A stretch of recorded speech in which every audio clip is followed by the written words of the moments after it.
दोस्तों, आखिर क्या आप जानते हैं कि केदारनाथ मंदिर की दीवारों पर बनी इन पीली रेखाओं का रहस्य क्या है? यहाँ ऐसी कौन सी शक्ति है जिसके कारण मंदिर के 6 महीने तक बंद होने पर भी मंदिर के अंदर दिया जलता रहता है? क्या है ओम का जप करने पर कुंड में उठते बुलबुलों का रहस्य? अगर आप इन सभी रहस्यों के बारे में जानना चाहते हैं तो वीडियो में आखिर तक आप बने रहिए। दोस्तों, आज हम जिस मंदिर के इतिहास की बात करने जा रहे हैं वो है केदारनाथ मंदिर। ये मंदिर उत्तराखंड में स्थित है, जिसे बाबा भोलेनाथ का मंदिर कहा जाता है। इस मंदिर के निर्माण की बात की जाए तो कहा जाता है कि मंदिर का निर्माण सबसे पहले पांडवों ने करवाया। इसके बाद 8वीं शताब्दी में आदि गुरु शंकराचार्य ने इस मंदिर का जीर्णोद्धार करवाया, जबकि 10वीं शताब्दी में मंदिर के दोबारा बनवाने या मरम्मत करवाने के पीछे राजा भोज का हाथ है। दरअसल कहा जाता है कि राजा भोज ने 1076 से 1099 में इस मंदिर का पुनः निर्माण करवाया। कुछ विद्वानों का ऐसा मानना है कि राजा भोज ने अपने समय में कई मंदिर बनवाए, उन्हीं में से एक मंदिर है बद्रीनाथ। राजा भोज की बात करें तो उन्होंने मालवा की नगरी धार को अपनी राजधानी बनाकर यहाँ 8वीं शताब्दी तक राज्य किया। इसके अलावा उन्होंने एक नगर भी बसाया जिसका नाम भोजपुर रखा। ये नगर भोपाल के पास है। चलिए एक नजर मंदिर की संरचना पर डाल लेते हैं। दोस्तों, आपको बता दें कि ये मंदिर उत्तराखंड का सबसे बड़ा शिव मंदिर कहलाता है और हिंदुओं का सबसे पवित्र स्थल भी। कहा जाता है कि यहाँ स्वयं भगवान शिव का वास है। मंदिर को बड़े ही अद्भुत तरह से बनाया गया है। मंदिर को बनाने के लिए बड़े बड़े पत्थरों को आपस में जोड़कर एक स्ट्रक्चर जैसा दिया गया है। ये पत्थर भूरे रंग के होते हैं और मंदिर का चबूतरा 6 फुट ऊंचा बना हुआ है, जिसके ऊपर मंदिर बना हुआ है। और इसके अंदर की गुफा के बारे में बात करें तो वो सदियों पुरानी मानी जाती है। गुफा के चारों तरफ 4 खंबे बने हुए हैं। केदारनाथ का ये मंदिर 85 फुट ऊंचा, 187 फुट लंबा और 80 फुट चौड़ा है। इसकी दीवारें 12 फुट मोटी है और बेहद मजबूत पत्थरों से बनाई गई है। ये हैरान की बात है कि इतने भारी पत्थरों को इतनी ऊंचाई पर लाकर तराश कर कैसे मंदिर की शक्ल दी गई होगी, क्योंकि उस जमाने में ना तो इतनी एडवांस टेक्नोलॉजी हुआ करती थी और ना ही हैवी वेट उठाने वाली मशीनें, जिनसे इन पत्थरों को उठाकर एक जगह से दूसरी जगह पर शिफ्ट किया जा सके। केदारनाथ मंदिर ये दर्शाता है कि उस जमाने में भी कलाकारों की कमी नहीं थी और ये मंदिर उस वक्त की कला का एक बेजोड़ नमूना है। आपको बता दें कि पत्थरों को एक दूसरे से जोड़ने के लिए इंटरलॉकिंग तकनीक का इस्तेमाल किया गया है। ये मजबूती और तकनीक ही मंदिर को नदी के बीचों बीच खड़े रखने में कामयाब हुई है। कहा जाता है कि केदारनाथ मंदिर समय समय पर गायब हो जाता है, लेकिन ऐसा क्यों? ये समझने के लिए वीडियो को लाइक और शेयर जरूर कीजिए। दोस्तों, कहा जाता है कि एक बार केदारनाथ मंदिर पूरे 400 सालों के लिए गायब हो गया था। क्या हुआ? आप ये भी सुनकर हैरान हो गए ना? लेकिन ये सच है। दरअसल 13वीं से 17वीं शताब्दी के बीच हिम युग आया था, जिसकी वजह से पहाड़ों पर बर्फबारी होने लगी और उस बर्फ से आसपास के इलाकों सहित केदारनाथ मंदिर भी पूरी तरह से बर्फ से ढक गया था। ये कोई मामूली हिमयुग नहीं था, क्योंकि इस हिमयुग ने अपनी पकड़ 400 सालों तक बनाए रखी और 400 साल बाद इस हिमयुग की पकड़ थोड़ी कमजोर हुई और बर्फ ने पिघलने का काम शुरू किया। अब जब बर्फ साफ होने लगी तो धीरे धीरे चीजों पर पड़ी धुंध भी छटने लगी और केदारनाथ मंदिर से भी बर्फ की चादर हटने लगी।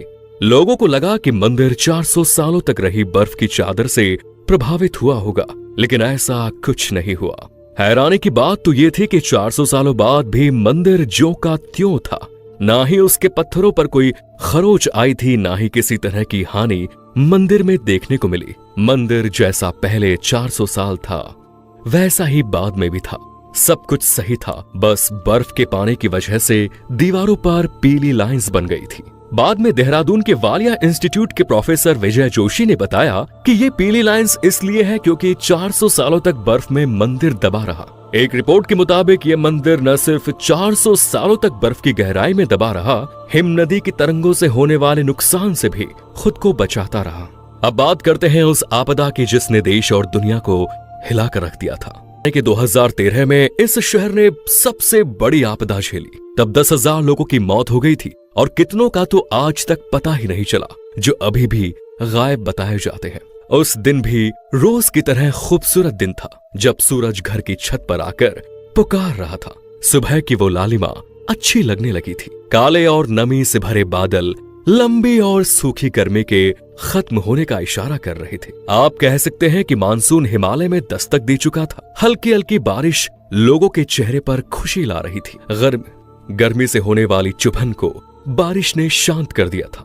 लेकिन कौन जानता था कि ये हल्की हल्की बारिश रौद्र रूप लेकर केदारनाथ में वो भूचाल लेकर आएगी जो आज से पहले कभी नहीं लाया गया।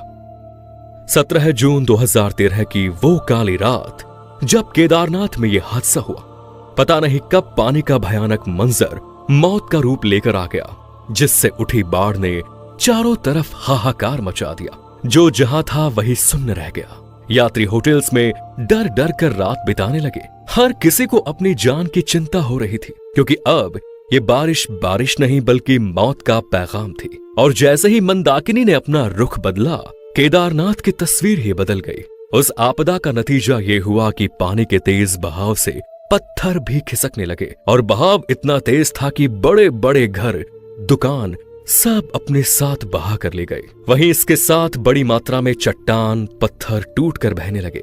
जहां एक तरफ बाढ़ के पानी के सामने जो भी आया वो उसे अपने साथ वहां बहा कर ले जा रहा था, वहीं दूसरी तरफ केदारनाथ मंदिर के पीछे एक बड़ी सी चट्टान आकर फंस गई। उस भयंकर बाढ़ से उस चट्टान ने मंदिर की रक्षा की और बाढ़ के पानी के साथ बहने वाला पूरा मलबा मंदिर के दोनों ओर से बहता रहा, पर मंदिर को कुछ नहीं हुआ। लोगों को तब बहुत डर था कि बहता हुआ पानी एवं मलबा मंदिर को भी साथ में बहा ले जाएगा, किंतु ऐसा नहीं हुआ। उत्तराखंड में आई इस बाढ़ में आसपास के अधिकतर क्षेत्र, स्थानीय लोग, दुकानें, होटल एवं तीर्थ यात्रियों की बड़ी बड़ी संख्या में हानि हुई। उस समय मानो मौत का सैलाब आया हुआ था। इन सब के बावजूद मंदिर के पीछे फंसी हुई चट्टान ने मंदिर को कुछ नहीं होने दिया। लोगों ने मंदिर के अंदर कई घंटों तक आश्रय लिया, जब तक कि भारतीय सेना ने उन्हें सुरक्षित स्थानों तक नहीं पहुंचाया। हालांकि बाद में बचाव दल के द्वारा कई लोगों को बचा लिया गया था, जबकि कई लोग इस आपदा का शिकार हुए। इस भयंकर तबाही में हजारों लोगों की जान चली गई, जबकि कई लोग इस आपदा का शिकार हुए। इस भयंकर तबाही में हजारों लोगों की जान चली गई तो हजारों लोग लापता भी हो गए। इससे आज तक वैज्ञानिक भी नहीं खोज पाए हैं कि ओम के उच्चारण के बाद कुंड में बुलबुले कहां से उठते हैं। ये तो ईश्वर की माया है जो हमें किसी न किसी रूप में केदारनाथ में दिखाई दे ही जाती है। अगर आप भी केदारनाथ दर्शन करने के लिए जा रहे हैं तो याद रखिएगा, जो कोई भी केदारनाथ की यात्रा पर जाता है उसका इस भैरव मंदिर में दर्शन करना जरूरी होता है, और जो भैरव मंदिर के दर्शन नहीं करता उसकी यात्रा पूरी कभी नहीं होती। वैसे क्या आप कभी केदारनाथ मंदिर गए हैं या जाने वाले हैं? कमेंट सेक्शन में जरूर बताएं।